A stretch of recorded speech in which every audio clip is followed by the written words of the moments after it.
नमस्कार, मनी मंत्र के एक और खास एपिसोड में आप सभी का स्वागत है। मैं हूं आंचल गुलाटी गुंबर। अगर आप हर महीने थोड़ी बचत कर बड़ा फंड बनाना चाहते हैं, लेकिन आप समझ नहीं पा रहे कि इसकी शुरुआत कहां से की जाए, कौन सा फंड चुना जाए और बाजार गिरने पर क्या करना चाहिए, तो मनी मंत्र का आज का ये एपिसोड जो कि पर्सनल फाइनेंस से जुड़ा हुआ है, ये खास आपके लिए, क्योंकि आज के समय में हम एसआईपी यानी कि सिस्टमैटिक इन्वेस्टमेंट प्लान, जो कि सिर्फ निवेश का तरीका नहीं है बल्कि छोटी रकम से बड़े वित्तीय लक्ष्य यानी कि आपके बड़े फाइनेंशियल गोल को हासिल करने का एक मजबूत जरिया बन चुका है। अब इसमें अच्छी बात यह है कि इसकी शुरुआत करने के लिए बहुत बड़ी रकम की जरूरत नहीं है, आप कम पैसों से भी शुरुआत कर सकते हैं। लेकिन अब इसमें सवाल ये आता है कि सिर्फ एसआईपी शुरू कर देना काफी है, यहाँ पर एक सही रणनीति बनाना भी बेहद जरूरी है। अब जो नए यानी कि न्यू इन्वेस्टर्स होते हैं, जब भी वो इन्वेस्टमेंट की शुरुआत करते हैं, तो क्या लार्ज कैप फंड से उन्हें इसका आगाज करना चाहिए और मिड कैप और स्मॉल कैप में कितना फर्क होता है? बाजार में जब गिरावट हो तो क्या एसआईपी को रोका जाए या इसे जारी रखें? और वो कौन सी ऐसी गलतियां हैं जो लोग निवेश के लिए जल्दबाजी में कर बैठते हैं और बाद में उन्हें नुकसान उठाना पड़ता है? तो आज हम आसान भाषा में समझेंगे एसआईपी की पूरी एबीसीडी, स्मार्ट निवेश के नियम और बेहतर रिटर्न की रणनीति, और जानेंगे कि छोटी रकम को लंबे समय में आप एक बड़े कॉर्पस में कैसे तब्दील कर सकते हैं। तो आखिर तक बने रहिएगा इस शो के साथ, क्योंकि हम बताएंगे कि एसआईपी कैसे शुरू करें, कौन सा फंड सही है, और रिटर्न के साथ साथ आप कौन सी ऐसी गलतियां हैं जो अवॉइड कर सकते हैं। तो यही जानेंगे हम आज के मनी मंत्र में, एसआईपी से जुड़े बड़े सवाल।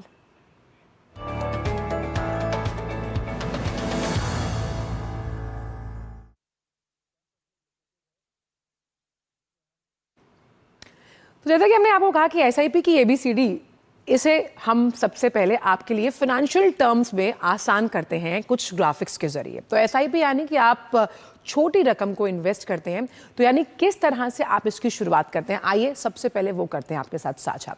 तो हर महीने आप 100 रुपए से अपनी एसआईपी की शुरुआत कर सकते हैं, यानी ये छोटे से अमाउंट से, इससे आप आगे बढ़ा भी सकते हैं, इससे आप शुरुआत कर सकते हैं। इसके साथ साथ बैंक खाते से आपकी जो तय तारीख यानी कि आपने कोई एक निर्धारित अगर डेट दी है, तो जो पर्टिकुलर अमाउंट जितना आप निवेश करना चाहते हैं वो ऑटो डेबिट हो जाएगा, यानी ऑटो डेबिट की सुविधा है। अब जैसे जैसे समय आगे बढ़ रहा है, आप समय के साथ निवेश की रकम में तेजी के साथ इजाफा कर सकते हैं और लॉन्ग टर्म गोल के लिए एक बड़ा कॉर्पस यानी बड़ा फंड बनाने की संभावना में एसआईपी बहुत मददगार साबित होती है।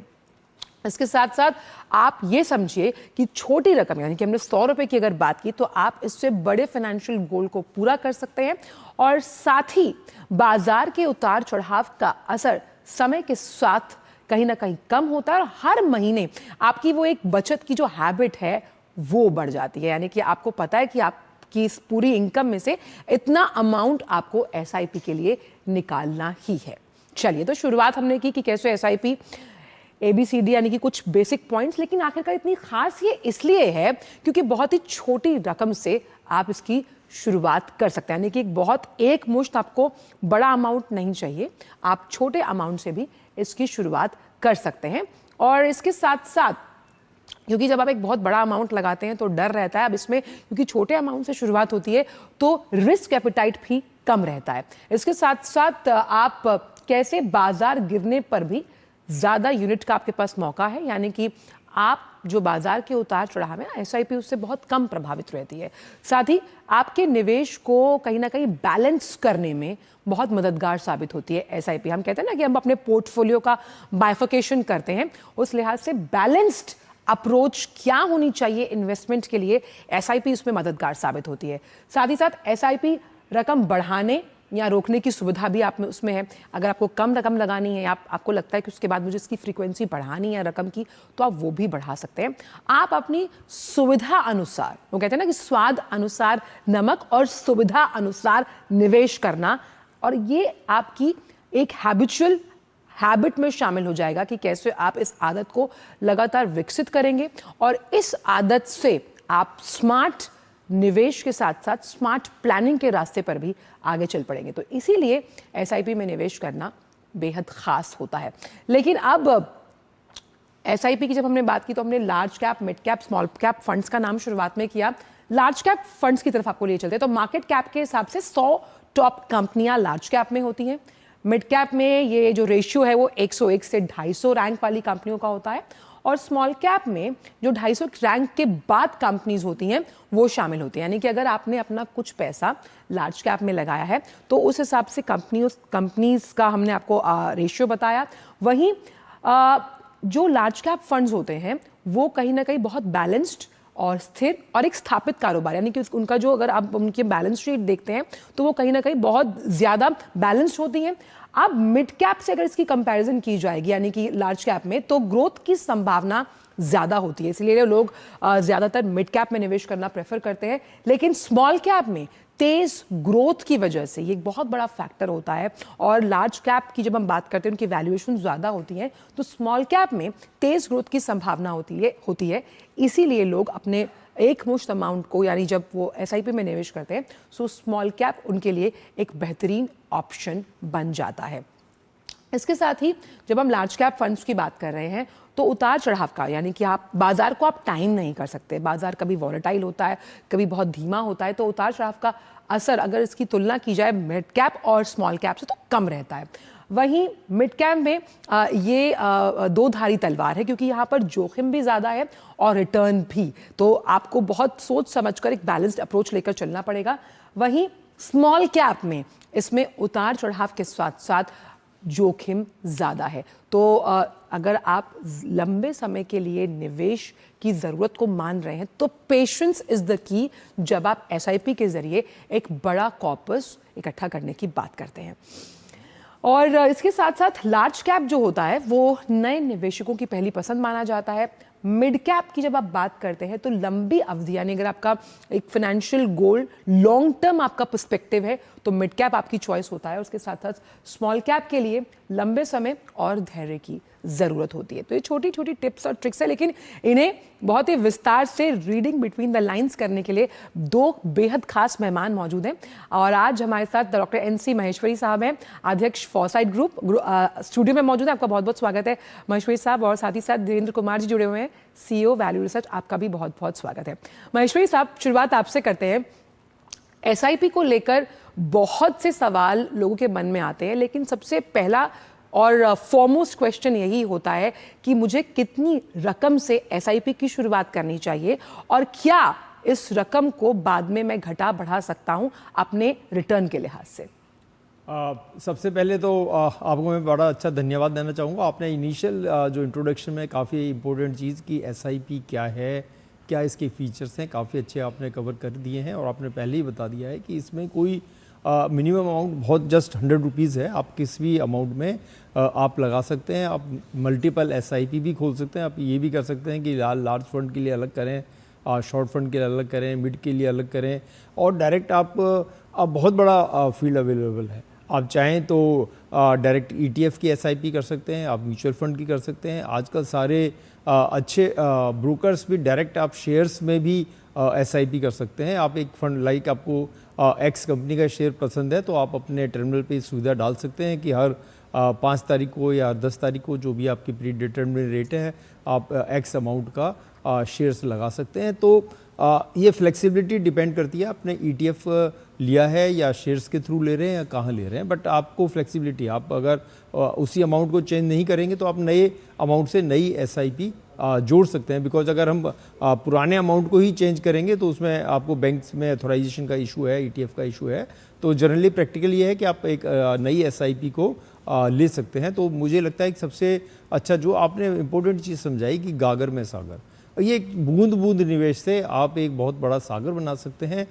इसका हम जस्ट छोटा सा एग्जांपल हम जो बार बार डिस्कस करते हैं, अगर आप 10,000 रुपये महीने की भी एसआईपी करते हैं और एक सिंपल 10% की CAGR लेते हैं, रिटर्न की भी करीब 10% का इजाफा होगा, तो ये 30 साल में करीब 1 करोड़ 20 लाख रुपए बन जाते हैं, जो आप किसी और ढंग से इन्वेस्ट नहीं कर सकते। अगर आप आज इसको एज ए पेंशन फंड समझें, इसको एक रिटायरमेंट प्लानिंग भी समझें, तो एक आदमी की सर्विस 25 से 30 साल है। अगर उसने मात्र 10,000 रुपये भी जमा कराए हैं, तो उसको अगर 1,30,00,000 रुपये मिल रहा है तो मुझे लगता है एक बड़ा सब्सटैंशियल अमाउंट उसको हो जाएगा। तो हमें ये समझना पड़ेगा कि जैसे जैसे इसमें टाइम पीरियड आप लेंगे, अगर आप देखें कि अगर हमारी इन्वेस्टमेंट 30 साल की जगह 20 साल ही रहती है तो अमाउंट खाली 30 लाख ही होता है। तो लॉन्गर इन्वेस्टमेंट हमें एसआईपी का कंसेप्ट है, लॉन्गर इन्वेस्टमेंट हमें रखना है।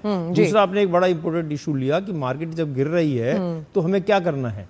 एक्चुअली आपने बहुत सही कहा, जब मार्केट गिर रही है तो हमें रादर अपने इन्वेस्टमेंट को बना के रखना चाहिए, बिकॉज कोई गेम चेंजिंग नहीं हो रही है। अगर मार्केट तो उतार चढ़ाव रहेगा, ऐसा नहीं है कि इंडिया की ओवरऑल जो स्टोरी है वो कहीं इफेक्ट हो गई है। ये तो ओवरसीज जो हमेशा इन्वेजन होता है, ओवरसीज इन्फ्लुएंसेस होते हैं, ओवरसीज इकोनॉमिक इंस्टेबिलिटीज़ होती है, उसका कहीं ना कहीं हमें फ़र्क पड़ता है। अगर लाइक फॉर एग्जांपल अगर हम आज अपनी सॉफ्टवेयर कंपनीज़ की बात करें तो एआई के चलते उन पर प्रेशर आ गया है, बट ये आई थिंक कहीं ना कहीं एक उपाय निकल जाएगा। तो आपकी बात बिल्कुल सही है कि एसआईपी में हमें कंटिन्यूअस बने रहना है और उसमें लॉन्ग टर्म अगर हम इन्वेस्टमेंट करेंगे तो ही उसमें बहुत अच्छी रिटर्न आएगी। जी धीरेन्द्र कुमार जी, कितनी तरह की एसआईपी होती है? जैसे एक आध हमने सुनी टॉप अप एसआईपी है, और इस तरह की एसआईपीज को हम अपने एज के अकॉर्डिंग किस तरह से लाइन अप कर सकते हैं प्लान ऑफ इन्वेस्टमेंट के लिहाज से? नहीं, आपने बहुत शुरुआत में बहुत अच्छा बैकग्राउंडर दिया एसआईपी के बारे में कि ये बहुत ही जादुई चीज़ है। और माहेश्वरी साहब ने बताया कि कितने अलग अलग तरीके के एसआईपीज हैं, आप ईटीएफ में भी कर सकते हैं, स्टॉक्स में भी कर सकते हैं। मैं इसको जरा रिवाइज करना चाहूँगा कि अभी तक जो हम लोग चर्चा कर चुके हैं उससे एक आम निवेशक डर जाएगा कि इतने ढेर तरीके के एसआईपी होते हैं, इतने ढेर तरीके के फंड होते हैं। बल्कि आपने तो काफ़ी कम बताया था, करीब करीब 36 तरीके के ऑफिशियल तरीके के फंड होते हैं। अगर इसमें निवेशकों को चुनाव करना पड़ेगा, एसआईपी को एक बहुत ही अलग नज़रिए से देखना चाहिए। आप कमाते हैं, आप खर्च करते हैं, कुछ पैसा बच जाता है और उस पैसे को आप लंबे समय के लिए लगाना चाहते हैं, भविष्य के लिए। और म्यूचुअल फंड का एसआईपी एक बहुत ही आसान तरीका है। लेकिन जब आप निवेश करने जाते हैं तो आपको चुनाव करना होता है। और ये जो कितने तरीके के एसआईपी होते हैं, मुझे लगता है कि केवल एक तरीके का एसआईपी होता है। आप जितना बचा पाते हैं उसको आप लगा पाइए, और जब आपको पैसे की ज़रूरत हो किसी महीने, बल्कि बड़ी आसानी से, महेश्वरी साहब जैसा कह रहे थे, आज अधिकतर फिनटेक और फंड कंपनी ये सुविधा प्रदान करते हैं कि आप एसआईपी कीजिए, और दिवाली के महीने में अगर आप एसआईपी नहीं करना चाहते हैं तो आप अपना एसआईपी 1 महीने के लिए रोक सकते हैं। और ये सब कुछ यूपीआई के जरिए हो पाता है जी। और अगले महीने 1 महीने के लिए पॉज कर दीजिए। चुनाव करने की जो सब समस्या है, ये एक बहुत बड़ी रुकावट है, क्योंकि आप बहुत सारे लोग समझ गए हैं कि ये म्यूचुअल फंड सही है, एसआईपी करना चाहिए, और जब करने जाते हैं तो उस जंगल में फंस जाते हैं, कंफ्यूज हो जाते हैं। शुरुआत कीजिए पहले साल, और लंबे समय का पैसा आप इसमें निवेश कीजिए, कम समय के नजरिए से मत कीजिए।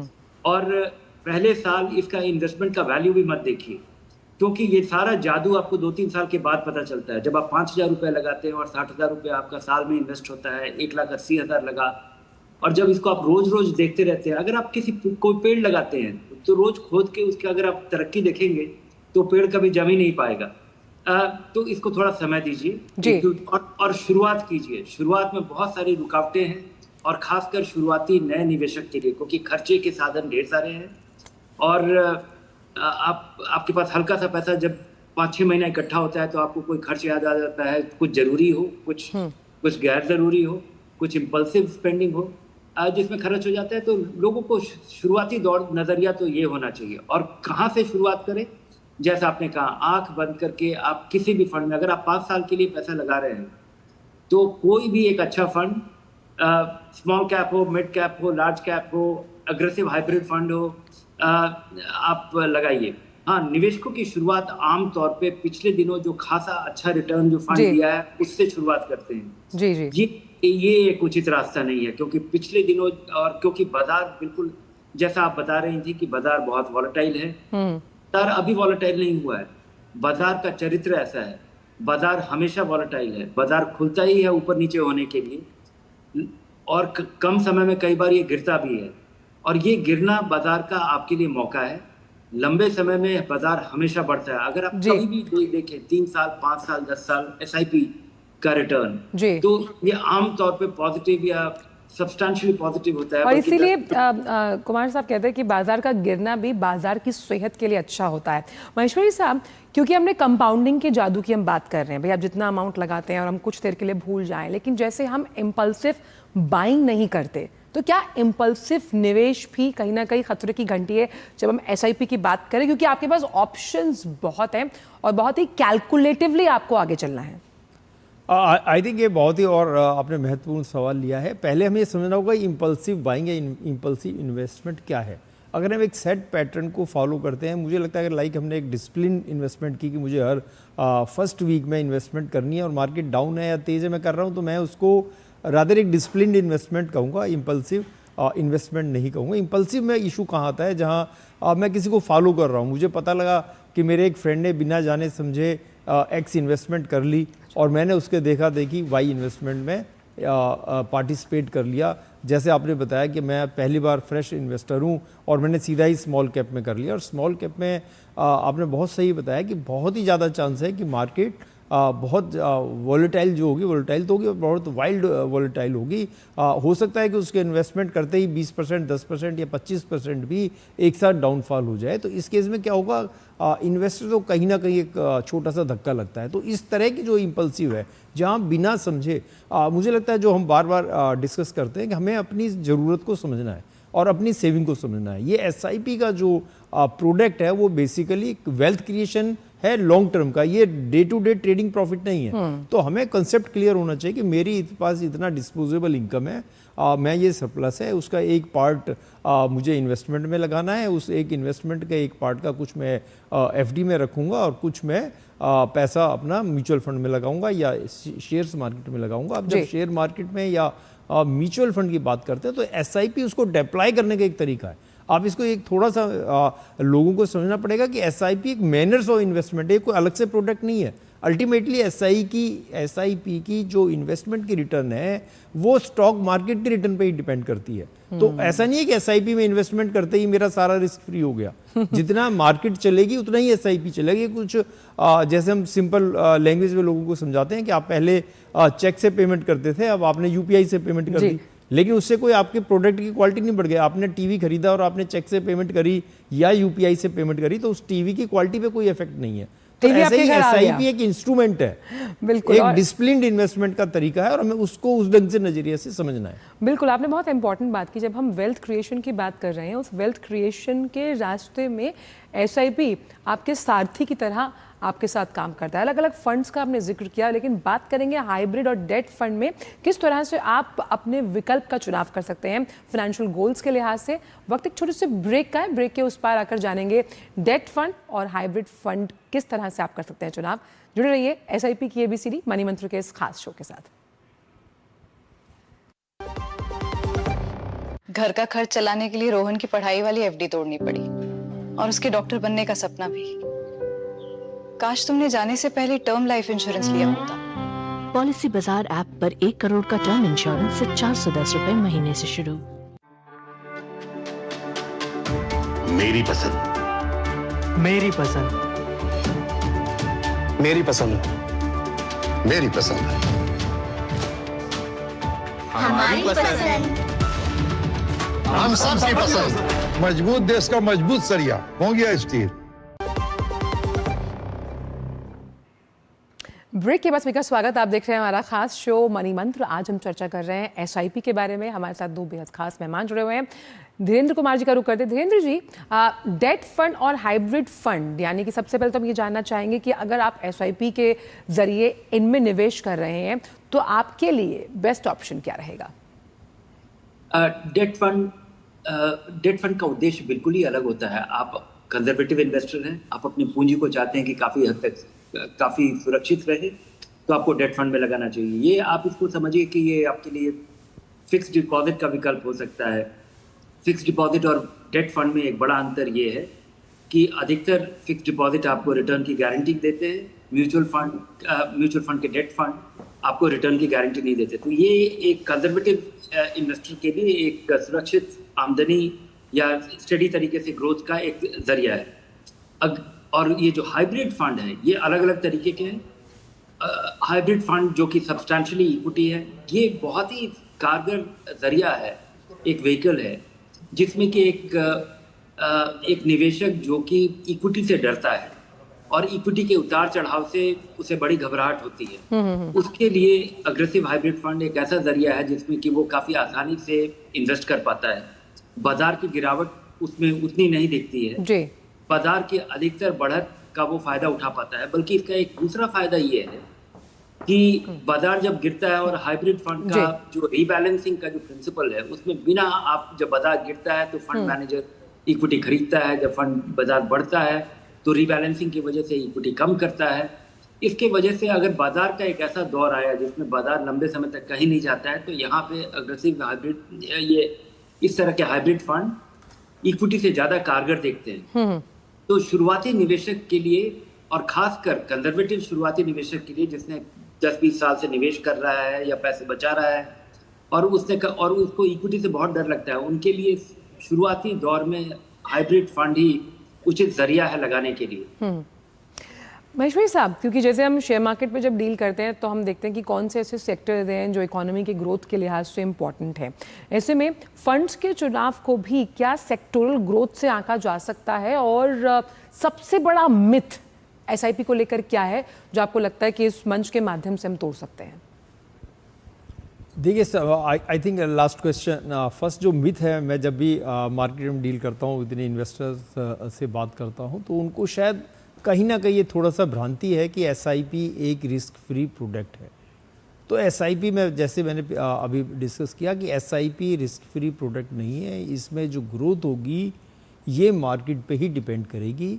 लेकिन ये एक अच्छा सुविधा है, एक आपके छोटी छोटी इन्वेस्टमेंट को, आपके छोटी छोटी पहल से आप एक मंजिल पर पहुंच सकते हैं, और एक छोटी कहते हैं ना, एक छोटी सी बचत और ज़िंदगी भर का आराम। अगर आप देखें थोड़ा 5,000 रुपये भी अगर जमा कराएं तो 20 साल में और 30 साल में, जैसे अभी मैंने बताया, करीब 15 लाख और 60 लाख रुपए होते हैं, जो कि किसी और माध्यम से मिलने की संभावना बहुत कम है। लेकिन दूसरा इसमें इशू है जैसे रिस्क प्रोफाइलिंग। हम हमेशा बात करते हैं कि मेरा रिस्क क्या है, लेकिन इन्वेस्टर्स अपने रिस्क को नहीं समझता। आज वो बात करता है, जब हम उससे इन्वेस्टमेंट की बात करते हैं वो बोलते हैं मैं 5 साल के लिए लगा सकता हूँ, 6 के लिए लगा सकता हूँ। लेकिन जब हम उससे पूछते हैं कि आपने 5 साल ही कैसे डिसाइड किया, तो उनके पास कोई आंसर नहीं होता। उनको शायद अपनी रिक्वायरमेंट अभी समझने की ज़रूरत है। हमें इन्वेस्टर्स को एक लेवल तक मैच्योरिटी आ गई है, उन्होंने एसआईपी समझ लिया है, म्यूचुअल फंड समझ लिया है, अब कब एंटर करना है और कब इसको एग्जिट करना है, मुझे लगता है धीरे धीरे इस परिप्रेक्ष्य में जैसे जैसे हमारी बात होगी वो धीरे धीरे लोग और समझेंगे। बट कहीं ना कहीं उसको एक मैच्योरिटी पीरियड को दिमाग में लेके चलना पड़ेगा कि मेरा इसका टारगेट क्या है। ये बहुत इंपॉर्टेंट है। वेल्थ क्रिएशन के लिए आपका टारगेट क्या है, रिस्क एपेटाइट क्या है, उस लिहाज से आप कैसे एसआईपी के जरिए अलग अलग निवेश कर सकते हैं। हमने कोशिश की कि बहुत आसान भाषा में आपको ये जानकारियां दें। बहुत बहुत शुक्रिया आप दोनों का, आप इस शो पर आए और अपने ज्ञानवर्धक टिप्स से, मुझे लगता है जो फाइनेंशियल टिप्स से, मुझे लगता है हमारे दर्शकों को बहुत फ़ायदा मिलेगा। बहुत बहुत शुक्रिया डीडी न्यूज़ पर जुड़ने के लिए।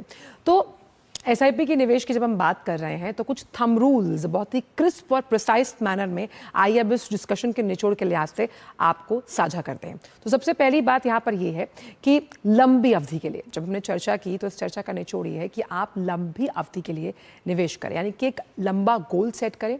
हर महीने डिसिप्लिन्ड निवेश करना आपके लिए कारगर साबित होगा। और एसआईपी की जब हम बात करते हैं तो ये ऐसे कुछ थंब रूल्स हैं, अगर आप इन्हें फॉलो करेंगे तो आप अपने पैसे को ग्रो करते हुए देखेंगे। यानी कि आप सबसे पहले एक लॉन्ग टर्म इन्वेस्टमेंट प्लान करें, उसके साथ साथ हर महीने का एक डिसिप्लिन्ड निवेश जो है उसे प्लान करके साथ चलें। साथ ही साथ अगर हम बात करें तो थर्ड रूल की, तो समय के साथ आप निवेश बढ़ाएं। यानी कि वो कहते हैं ना कि आपकी जैसे सैलरी समय के साथ बढ़ती है, आपको अप्रेजल मिलता है, ऐसे ऐसे आपके निवेश को भी अप्रेजल की ज़रूरत है। तो उस निवेश की रकम को बढ़ाएं और अपने फाइनेंशियल गोल के हिसाब से आप अपने फंड का चुनाव करें। और अगर बाजार कहीं पर भी आपको लगता है कि वो गिर रहा है, दबाव है, तो घबरा कर कि कहीं ना कहीं मुझे नुकसान ना हो, आप निवेश को रोके ना। क्योंकि जिस तरह से अभी हमारे जो विशिष्ट मेहमान थे वो बता रहे थे कि बाजार की ये टर्मिनोलॉजी, बाजार का नेचर ही कुछ ऐसा है, लेकिन इसमें घबराकर निवेश ना रोका जाए। उसके साथ साथ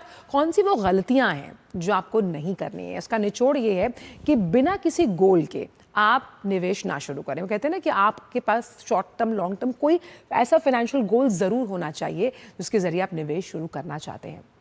और एक बहुत बड़ी गलती जो हर निवेशक करता है कि कम समय में मुझे ज़्यादा रिटर्न जो है वो मिल जाए, लेकिन आपको ये समझना होगा कि कंपाउंडिंग इंटरेस्ट का जादू देखने के लिए आपको लंबे समय की निवेश के घोड़े के तौर पर इस पूरी रेस में उतरना है।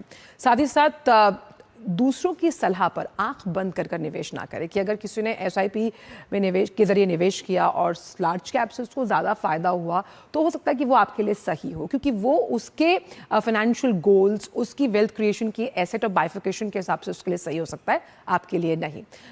साथ ही स्मॉल कैप में ज़्यादा पैसा लगाना, क्योंकि ये लोग समझते हैं क्योंकि उसमें रिटर्न ज़्यादा जल्दी आता है, लेकिन उसमें आप ये समझिए कि रिस्क भी ज़्यादा है। तो अपने रिस्क एपिटाइट को मैनेज करके चलने के लिहाज से स्मॉल कैप में ज़्यादा पैसा बार बार ना लगाएं, और एसआईपी को बार बार चेंज करना या बीच में बंद करना, ये भी एक बहुत बड़ी गलती निवेशक कर देते हैं, और आप भी इस गलती से बचिए।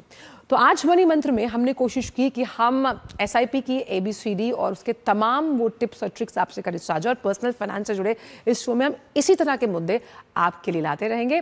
हमारी पूरी टीम को दीजिए अनुमति, आपसे मुलाकात होगी अगले हफ्ते कुछ एक और नए विशेष मुद्दे के साथ। नमस्कार।